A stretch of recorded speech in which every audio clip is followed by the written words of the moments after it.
আপনাদের সবাইকে স্বাগত আমার ইউটিউব চ্যানেলে। তো দেখুন, আজ আমি সিম্পলি এয়ার ফিল্টারটা খুলে দেখার চেষ্টা করবো যে আমার এয়ার ফিল্টারটা ভালো আছে কি না।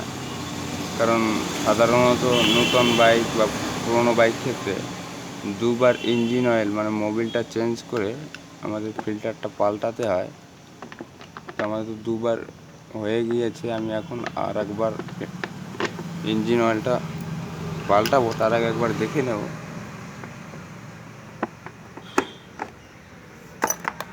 একদম নতুন আছে, দেখুন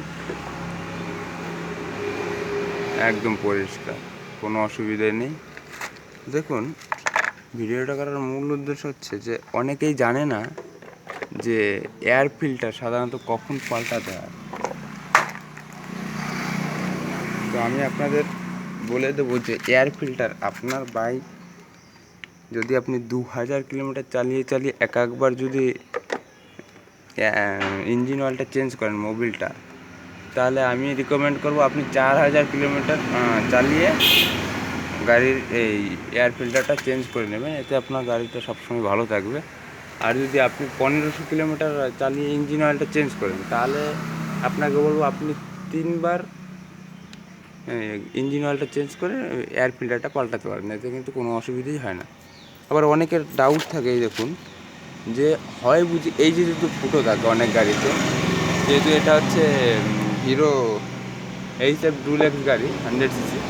তো অনেকের ধারণা, যারা নতুন যারা না জানে, তাদের হচ্ছে যে এয়ার ফিল্টার এই দুটো ফুটো দিয়ে হয়তো হাওয়া যায়। আসলে না, দেখুন এই সাইডে যে থাকে, এই সাইডটা এটা কিন্তু পুরোটাই লেগে থাকে, ঠিক আছে। এই পাশ দিয়ে হাওয়া যায় না, হাওয়াটা আসলে দেখুন, এটা দেখেছেন, এই পাশটা দিয়ে হচ্ছে হাওয়া আসে এবং এই পাশ দিয়ে ভিতরে যায় ইঞ্জিন, একদম ইঞ্জিনের ভিতরে যায়, এখানটা দিয়ে কার্বোরেটর হয়ে পেট্রোল আর ইঞ্জিন পেট্রোল আর আপনার ওই হাওয়া একসঙ্গে মিক্স হয়ে তখন স্পার্ক প্লাগটা জ্বলে কিন্তু ইঞ্জিনটা চলে, ঠিক আছে। আর এখান দিয়ে যখন হাওয়াটা বেরোয় এই পাশটা দিয়ে,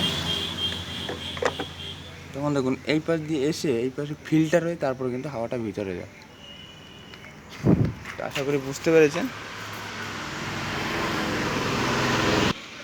আর এয়ার ফিল্টারটা দেখবেন সবসময় এখন আপনার চালানোর উপরও কিন্তু নির্ভর করে যে আপনি কোথা দিয়ে চালাচ্ছেন। গ্রামের বাড়ি হলে একটু এয়ার ফিল্টারটা খারাপ কম হয়, টাউন এলাকা হলে খারাপটা বেশি হয়, তাড়াতাড়ি ধুলোমেলা জমে যায়। তো আজ ভিডিওটা এই অবধি। যদি ভিডিওটা ভালো লাগে একটা লাইক অবশ্যই করবেন। ধন্যবাদ সকলকে ভিডিওটা দেখার জন্য।